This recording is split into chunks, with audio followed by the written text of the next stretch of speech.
ఇక్కడ ఆ పాలిటిక్స్ కానీ అన్ని వదిలేసి హైదరాబాద్ లో దూరంగా ఉంటున్నారు వాటికి. ఆ టెన్షన్స్ అనేవి మీ మైండ్ లో లేవా? అలా ఏమీ లేదు. ఎప్పుడు ఎన్ని ఒడిదుడుకులున్నా, ఎన్ని కష్టాలున్నా, ఎన్ని ఎదవలు ఎంత వాగుతున్నా, ఎంత కాంట్రవర్సీ చేస్తున్నా, ఎంత ట్రోల్ చేస్తున్నా మా ఇద్దరు ఎప్పుడు కూల్ గానే ఉంటాం, హ్యాపీగానే ఉంటాం. దివ్యల మాధురి గారి వల్లే కాన్సెన్సీకి దూరంగా ఉంటున్నారు.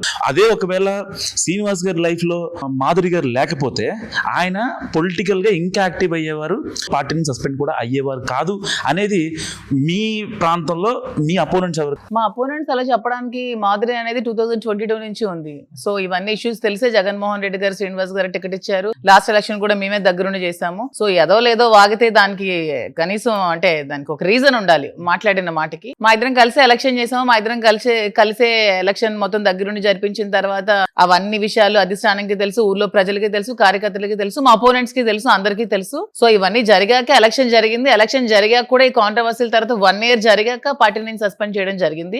అన్నింటికన్నా మించి ఇన్ని కాంట్రవర్సీస్ జనంకి తెలిసినప్పటికీ, అధిష్టానానికి తెలిసినప్పటికీ కూడా టికెట్ మళ్ళీ నాకే వచ్చి ఎందుకు లాబింగ్ ఉంటే టికెట్లు రావండి? జనంలో దమ్ముంటే వస్తుంది.